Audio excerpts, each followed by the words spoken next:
So ang talata natin ay verses 22 hanggang verse 23. Pero mag-backtrack muna tayo. Balikan muna natin kung ano yung sinulat ni Apostle Paul mula chapter 1 hanggang sa chapter na meron tayo. So backtrack muna tayo. Galatians chapter 1 at chapter 2. Pinapakilala pa lang ni Apostle Paul yung sarili niya bilang isang legitimate na apostle. Bilang totoong apostles. Kaya sa chapter 2, sinabi niya pa na binigyan siya ng pakikiisa, right hand of fellowship, nung ibang mga apostles, sila John, sila Peter, at sila James. Sa chapter 3 hanggang chapter 4, pinakita sa atin ni Apostle Paul na tayo ay magiging matuwid, magiging ganap sa harapan ng Diyos sa pamamagitan lang ng pananampalataya. Hindi kahit anong ritual na pwedeng gawin natin, yung pagtutuli ng lumang tipan, mga seremonya, walang epekto yung lahat ng yan. Walang kapangyarihan yung lahat ng yan para maging katanggap-tanggap tayo sa harapan ng Panginoon. So chapter 3 hanggang chapter 4 is about justification.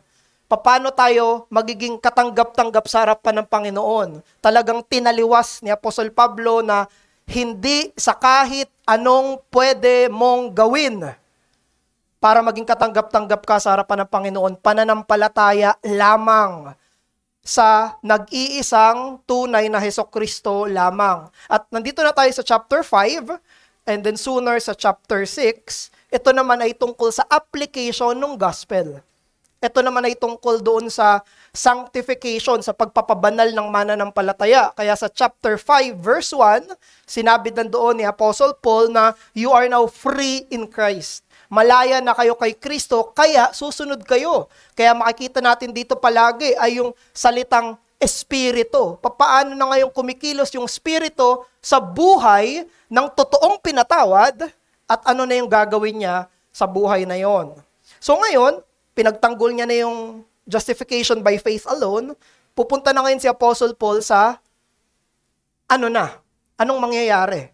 Ano na ngayon ang buhay ng isang pinatawad? What kind of life does faith produce?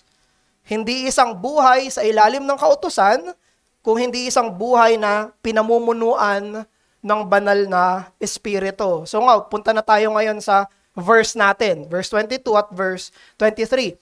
Very popular yung verse natin at madalas tinuturo to sa pamamagitan ng pag-isa-isa, pinaghihiwa-hiwalay yung mga sinasabing bunga ng banal na spirito, pero hindi yung gagawin natin. Ang gagawin natin, ano yung ibig sabihin ni Apostol Pablo, bakit niya nilista itong siyam na grasya?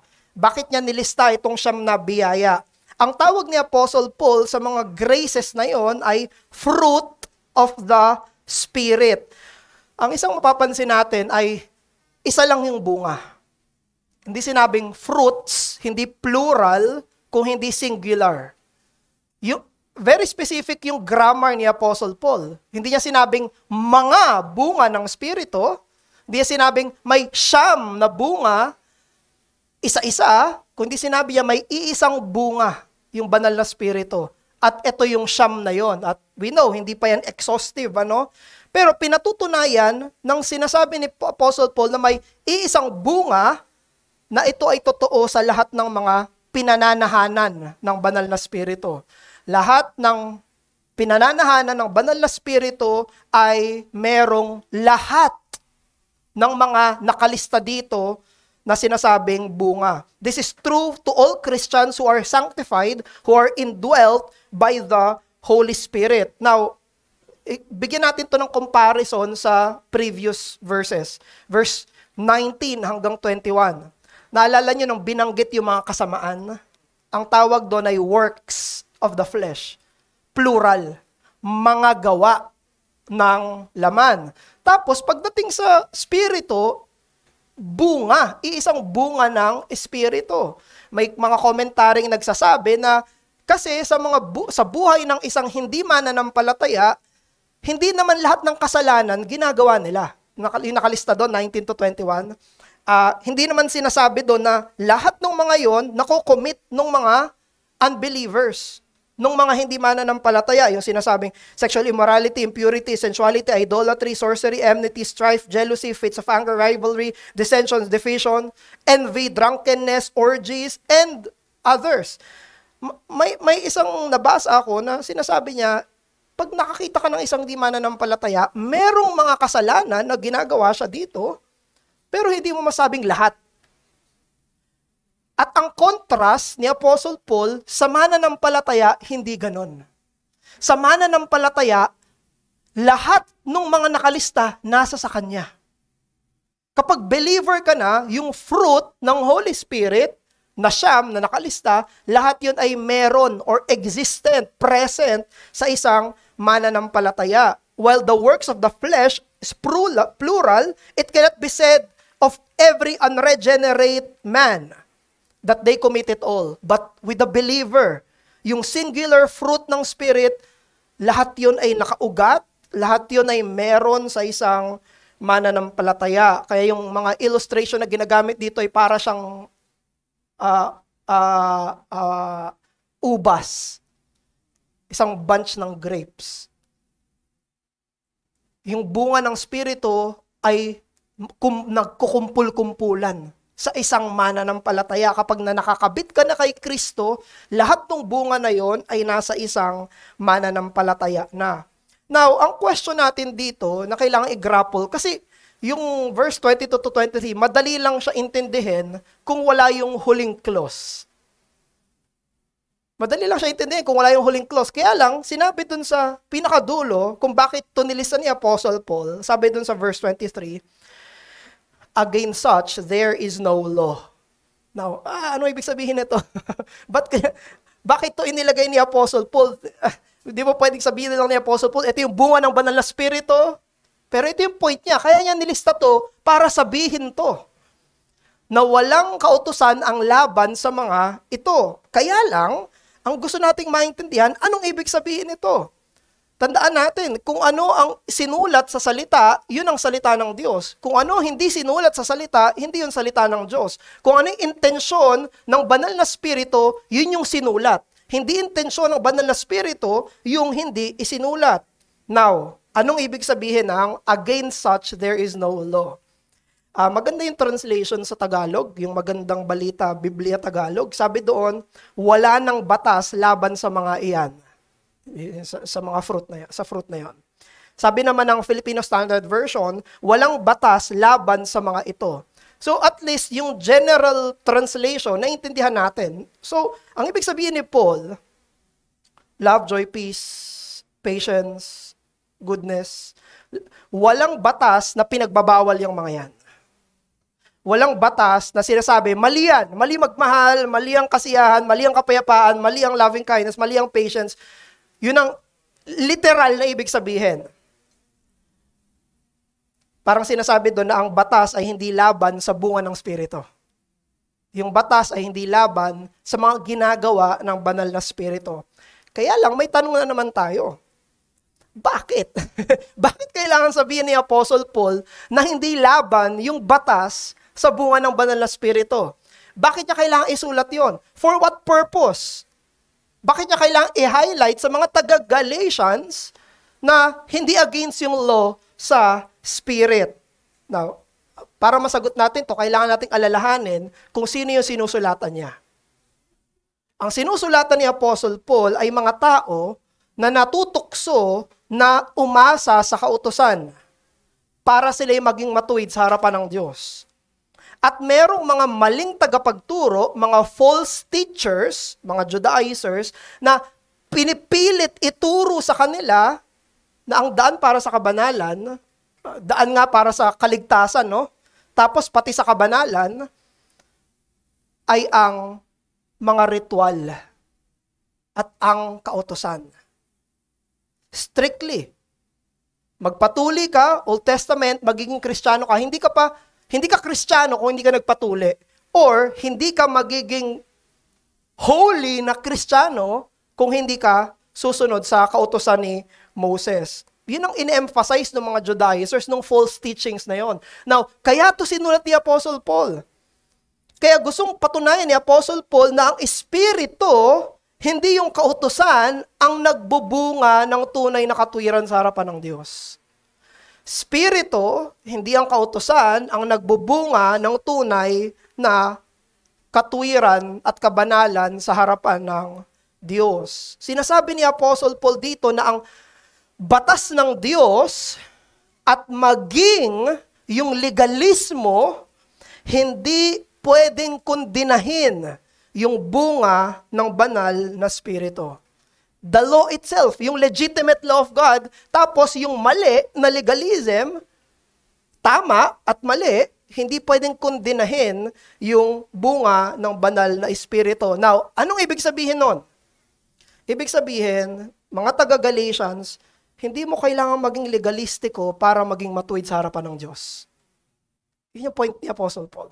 You don't need to be legalistic para makalakad ka ng tama sa harapan ng Diyos. Hindi mo kailangan ng legalismo para lumakad ka sa daan ng sanctification. Sanctification is not about legalism. Yun ang point ni Apostle Paul. Ito yung kailangan mo. Fruit ng Spirit. Hindi works of the law. Hindi legalism. Ang kailangan nila ay yung pangunguna ng banal na spirito na totoong sumusunod sa intensyon at puso ng kautusan. Yun yung dahilan kung ba't niya sinulat yung against such there is no law. Para patunayan sa mga taga-Galatians, hindi nyo kailangan pakinggan yung mga false teachers. Hindi nyo kailangang namnamin yung tinuturo nilang mali. Ang kailangan nyo ay ang Espiritu ng Diyos para dalhin tayo sa puso ng kautusan at doon ka magiging tama sa paglakad mo sa Kristiyanong pamumuhay. Now, if we will compare this to our last message, dun sa 19 to 21. Kasi sa 19:21, nakita natin, no? Sa isang buhay na legalismo, pwedeng sumingaw pa rin yung baho ng buhay na walang spirito. Very legalistic life. Pero kitang-kita ng lahat na yung buhay ay walang pangunguna ng banal na spirito. Kitang-kita yung pagiging unregenerate. Kitang-kita yung pagiging hindi totoong Kristiyano, mukha lang, pero hindi totoo. Now, this text is teaching us sa 19 to 21, legalism cannot hide the stink of a spiritless life. Now, dito sa 22 to 23, legalism cannot condemn the spirit-led life. Hindi pwedeng sabihin, mali yan. At ito yung mensahe natin ngayong umaga. Kung paanong hindi matatakpan ng legalismo yung buhay o yung baho ng buhay na walang spirito, hindi rin ito kayang hatulan yung buhay na pinangungunahan ng banal na spirito. At ito yung tunay na kalayaan kay Kristo. Just as legalism cannot cover the stink of a spiritless living, it cannot condemn the spirit-led life that is true liberty in Christ. Ang tunay na kalayaan kay Kristo ay isang buhay na pinamumunuan, pinangungunahan ng banal na spirito. Ano yun? Love, joy, peace, long-suffering, patience, kindness, self-control. Ito ang tunay na Kristiyanong kalayaan. Yung siyam na yon, pag nakita yon, yan ang itsura ng tunay na Kristiyanong kalayaan. Now, paano gusto ni Paul na makita natin ang fruit of the Spirit? Paano gusto ni Apostle Paul na tignan natin? Anong klaseng pagtingin yung gusto niya na makita natin sa bunga ng banal na Espiritu? Una, ang gusto ni Apostle Paul ay makita natin that the law cannot condemn it. At pangalawa, gusto makita ni Apostle Paul, ipakita na yung fruit of the Spirit is that the flesh cannot accompany it. So una, hindi ito kayang kondenahin ng kautusan, at pangalawa, hindi nito kayang samahan ng laman. The law cannot condemn the fruit of the Spirit, and then the flesh cannot accompany the fruit of the Spirit. So ito yung gustong ipakita sa atin ni Apostle Paul sa talata natin. So una, muli sa verse 23, against such there is no law. Ang kautusan at maging ang legalismo, hindi niya kayang kondenahin ang bunga ng banal na spirito. Now, anong reason? Dahil Yung bunga ng Espiritu, ito mismo yung puso ng kautusan. Ang pinakapuso ng kautusan ay itong nakalistang siyam.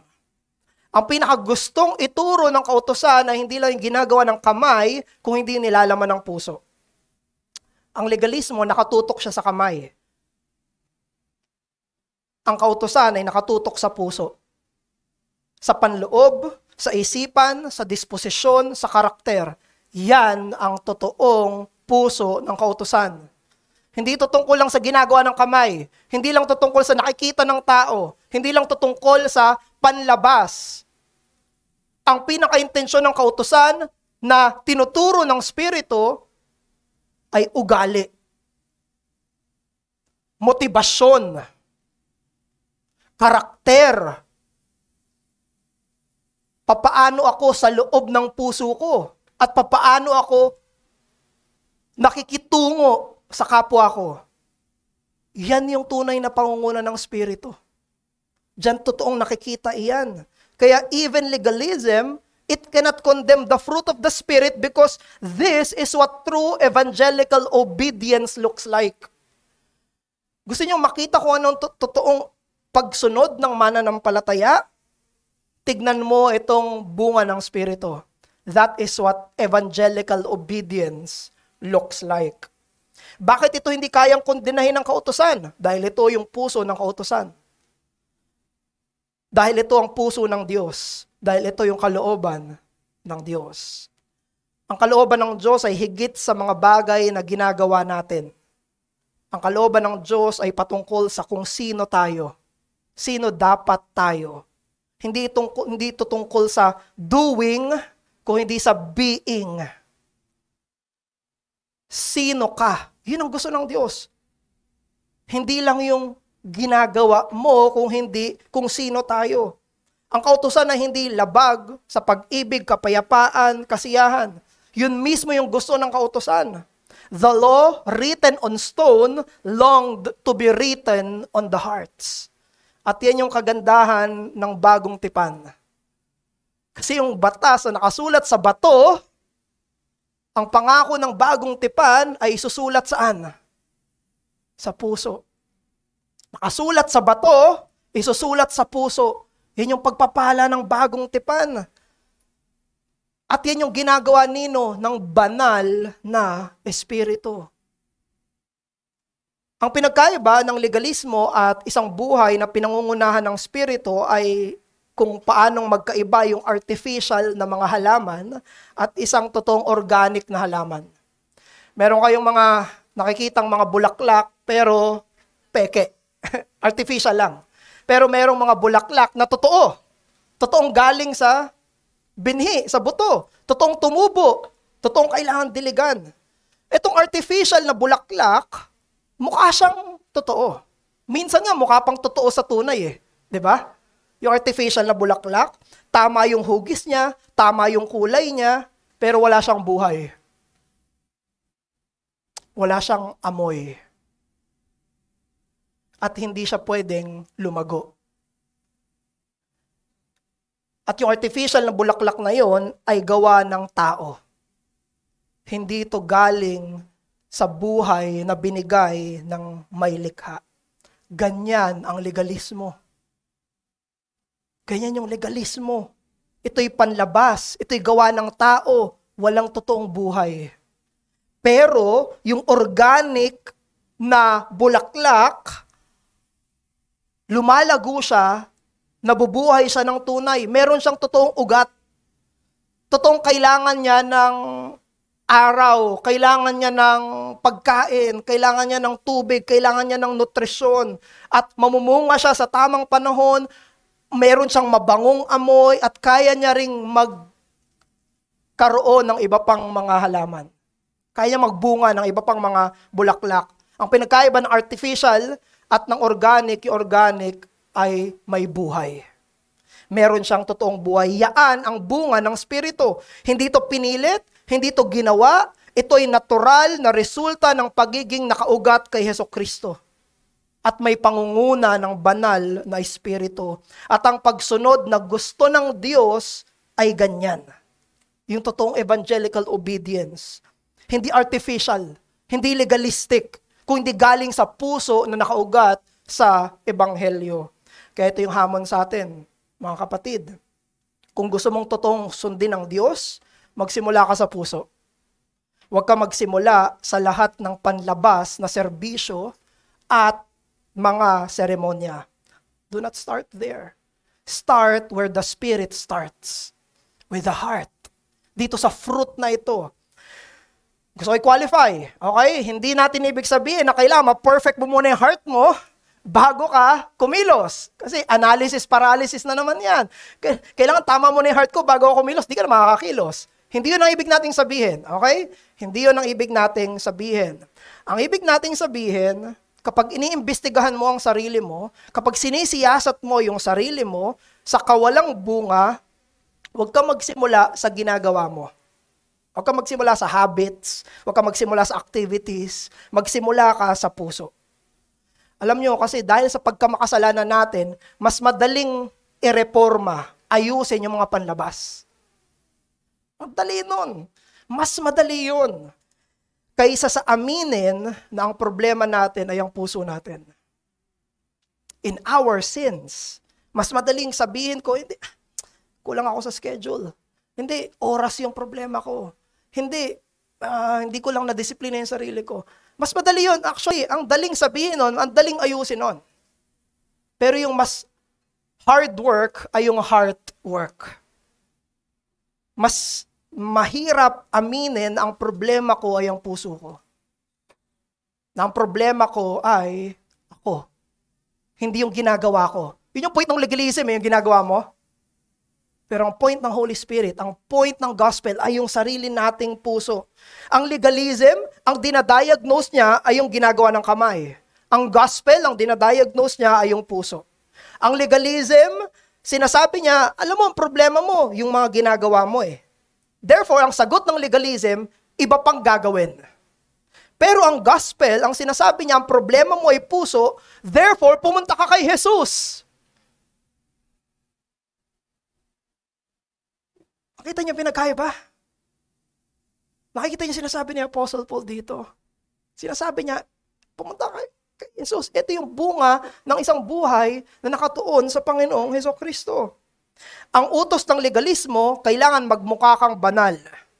Ang trabaho ng banal na spirito, kailangan mong maging banal. Mga kapatid, hindi namatay si Hesukristo para magmukha kang banal. Hindi namatay si Hesukristo para magmukha tayong banal. Namatay siya sa krus, ibinuwis niya yung sarili niyang buhay, bumangon siya sa ikatlong araw mula sa hukay para punuin yung mga puso natin ng banal na espiritu na nagbubunga nitong mga karakter na ito. Yan ang punto ng kamatayan ng Panginoong Hesus. Kaya ikaw, kung hindi ka pa mananampalataya, gusto kong mapakinggan mo to. Ito ang mensahe ng Kristyanismo. Ito yung tunay na mabuting balita. Okay? Kung hindi ka pa mananampalataya, mas makinig ka dito. Yung sinasabi natin na konbersyon, hindi yan tungkol sa pagbabago ng hairstyle. Yung sinasabi natin na conversion, hindi ito tungkol sa pagbabago ng taste ng music. Yung sinasabi natin na conversion ay hindi pagbabago ng damit. Yung sinasabi natin na conversion ay hindi lang pagbabago ng mga decoration sa bahay. Yung sinasabi natin conversion ay hindi lang pagbabago ng ginagamit mong jargon. Hindi ko gumamit ng Christian jargon, gagamit ka ng Christian jargon. Hindi ito tungkol sa vocabulary mo lamang. Hindi ito tungkol sa mga accessories mo lamang. Tungkol ito sa buhay at puso. Yung language ng Galatians 5:22-23 ay agricultural, horticultural.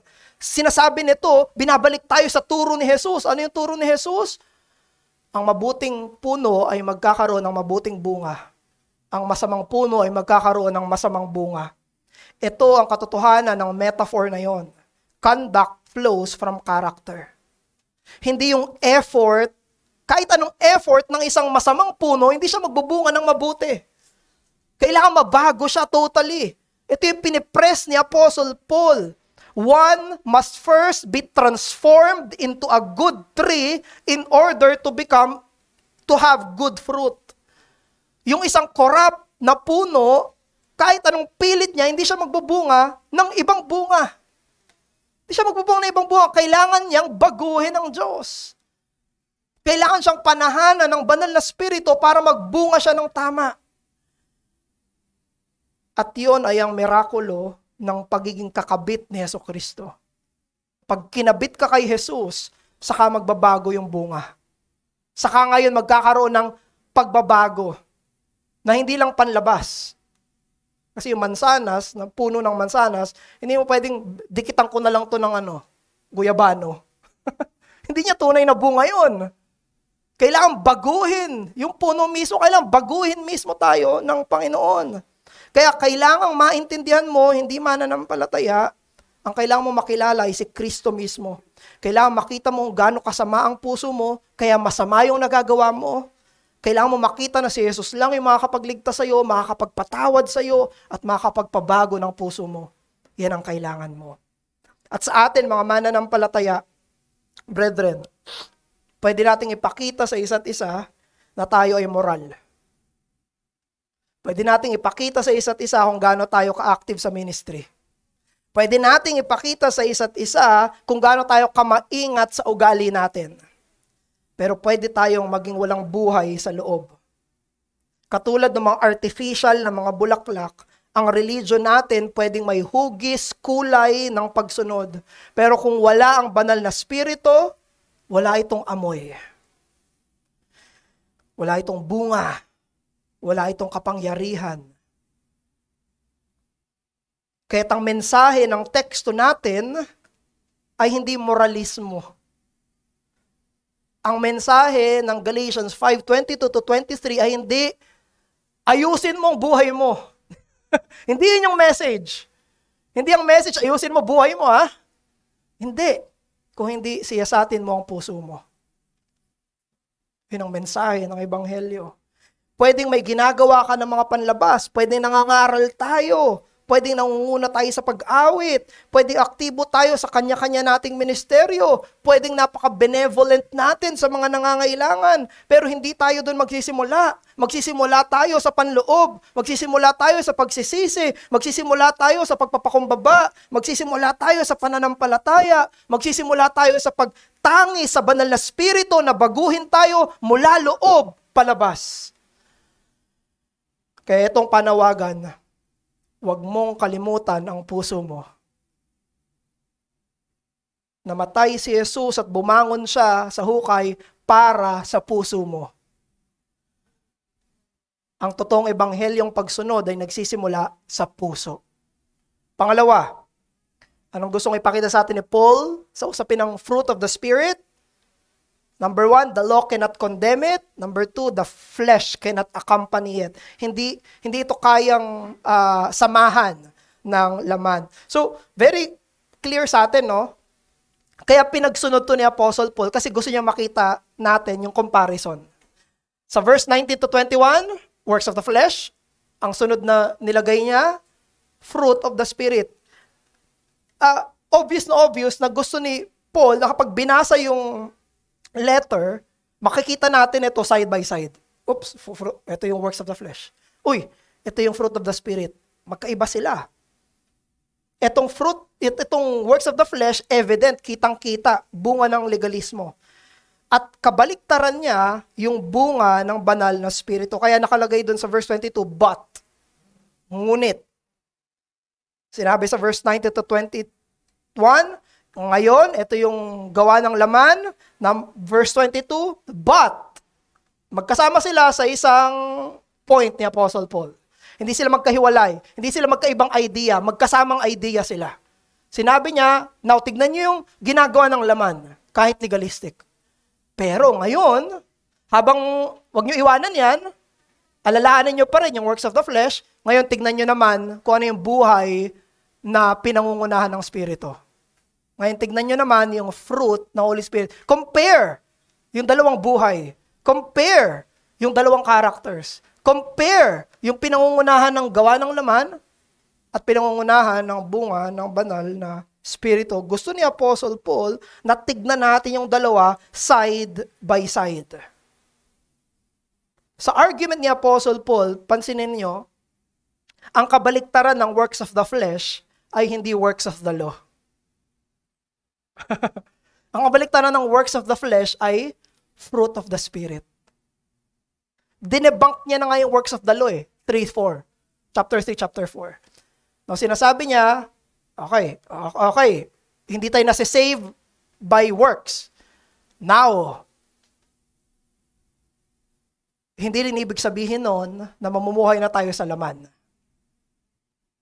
Ang kabaliktaran ng pamumuhay sa laman ay hindi gawa ng kautusan. Ang kabaliktaran ng gawa ng laman ay bunga ng banal na espiritu. Kasi dun sa legalism, sa works of the law, pwede silang magkasama ng works of the flesh. Sa works of the law, pwedeng may works of the flesh. Pero sa fruit of the Spirit, hindi pwede na may works of the flesh. Yun mismo sinabi niya, the Spirit lusts against the flesh, and the flesh lusts against the Spirit. Magkalaban sila. Yung works of the law, sa works of the flesh, hindi magkalaban. Sila magkalaban. Yung works of the flesh at fruit of the Spirit, magkalaban. Therefore, hindi sila pwedeng magsama ng mapayapa sa isang puso. Kaya ito tinuturo sa atin. While legalism is a suitable breeding ground for the works of the flesh, there is no place for sin in a spirit-led life. Habang sa legalismo, pwedeng maging pamamahayan yon ng kasalanan. Pero, walang lugar ang kasalanan sa puso na pinangungunahan ng banal na spirito. Kaya pag tinry mong maging legalistic, pwede pa rin dumamay yung kasalanan. Pag tinry natin maging legalistic, pwede pa rin lumakas yung kasalanan, mag-multiply yung kasalanan. Pero kung namumuhay tayo sa pangunguna ng banal na spirito, hindi pwedeng pamahayan yun ng kasalanan. Hindi magta-thrive yung kasalanan. Kasi bakit? Magkalaban sila Lalabanan ng espiritu yung ating mga kasalanan.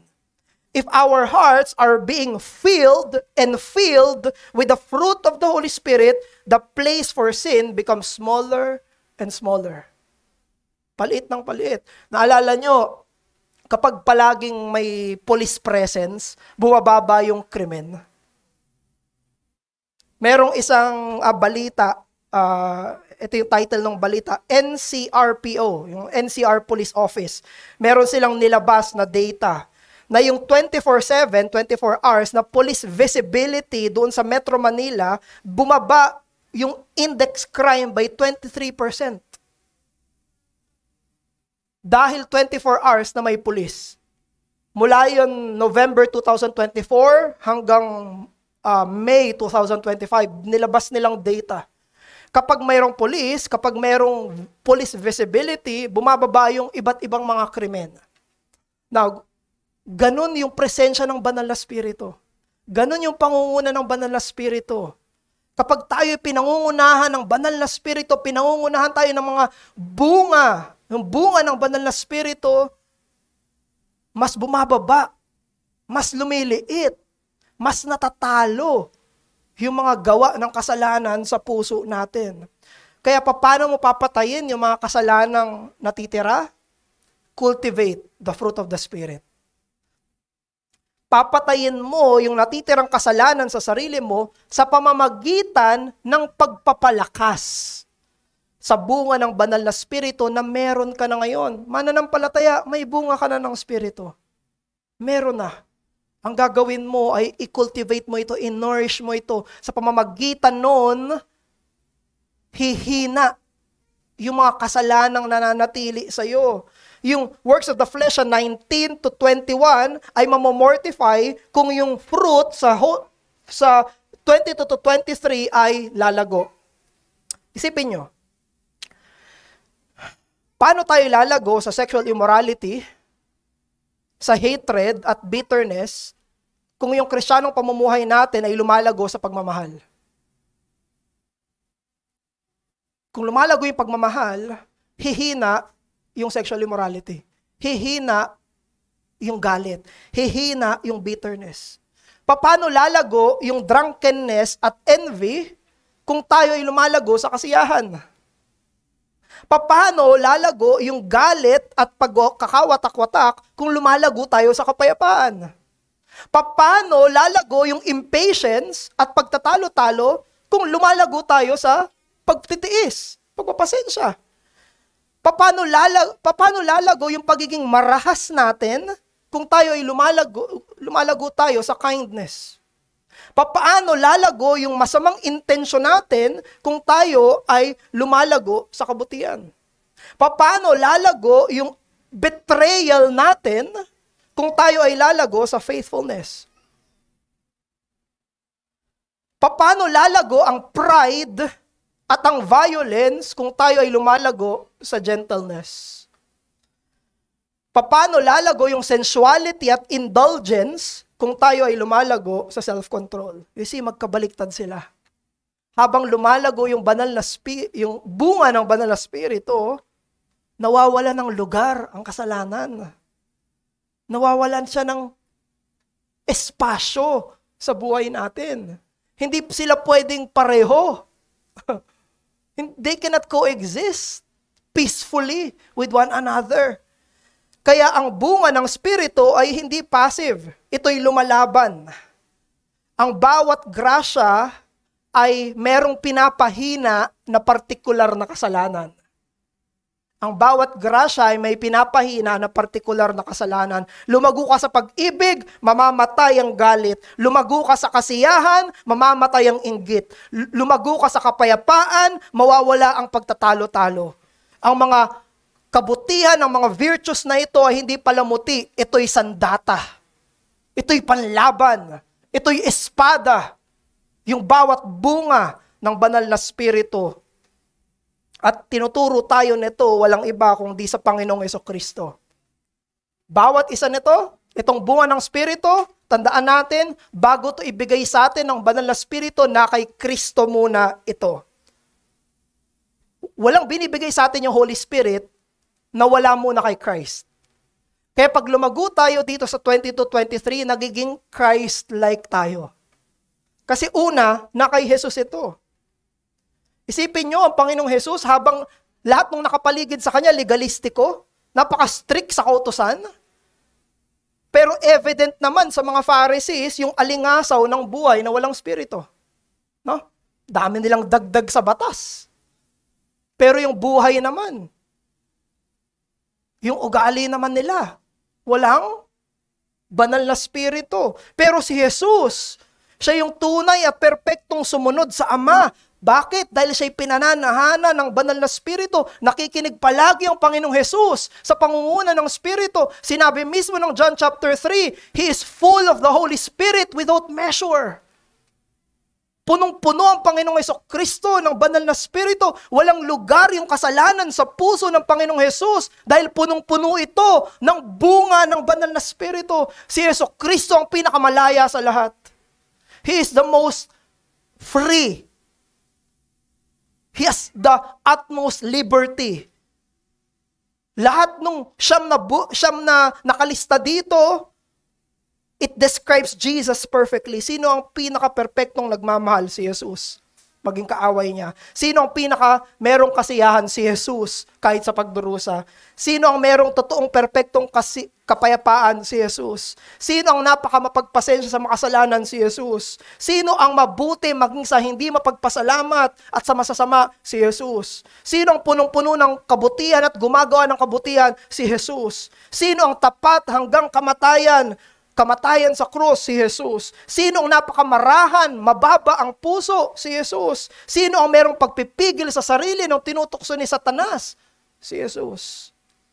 Yung characters na nakalista sa Galatians 5:23 ay hindi muna Christian virtues. Ito ay una Christ virtues. These are the virtues of Christ. Ito yung kinukuha ng banal na spirito, nilalagay sa mananampalataya. Maging katulad ka ni Jesus. Bumunga ka, maging katulad ka ng Panginoong Jesucristo. At dahil sa Espiritu, binubuo niya tayo sa wangis ng Panginoong Jesus. At namumunga tayo sa pamamagitan ng pakikipagkaisa kay Jesus. Ito'y fruit ng ating union with Christ. John 15:5. I am the vine, you are the branches. Whoever abides in me, Christ, and I in him, it is he that bears much fruit. Sino daw yung nagbubunga? Yung nakakabit kay Jesus. Paano daw mamumunga? Kumabit kay Jesus. Makipagdumugtong sa Panginoong Jesus. Hindi ito sa pamamagitan ng grit. Hindi sa pamamagitan ng bubunga ka, magiging masaya ka, magmamahal ka. Hindi gano'n. Dumikit ka kay Jesus. Komunyon sa Panginoong Jesus. That's how. Bilang pagtatapos, ang bunga ng Espiritu ay bunga ni Kristo sa buhay ng mga mananampalataya. At itong bunga ay hindi pwedeng kondenahin ng kautusan at hindi pwedeng talunin ng laman. At sa talata natin, pinatunayan na ang totoong kalayaan ay nasa banal na Espiritu. Manalangin tayo, aming Diyos, maraming salamat po, aming dakilang Ama. Salamat po, sinulat niyo yung verse 22 at 23. Salamat po sa talata na ito. Salamat po sa katotohanan na nakasulat dito. Salamat po dahil tinuturuan niyo kami lalo palayo sa kamalian at papunta sa katotohanan. O Diyos, idugtong niyo kami at idugtong at manatiling nakadugtong sa Panginoong Hesus. At pangunahan po kami ng iyong banal na Espiritu. Hindi namin to kaya, pero kaya mo. Ikaw ang nagpapabunga. Ama, patuloy niyo po kaming pabungahin sa pamamagitan ng Espiritu mong banal. Patawarin niyo po kami sa legalismo namin. At palaguin niyo po kami sa pakikinig sa banal na Espiritu sa pangalan ng pinagmumulan ng lahat ng bunga ng Panginoong Hesus. Amen.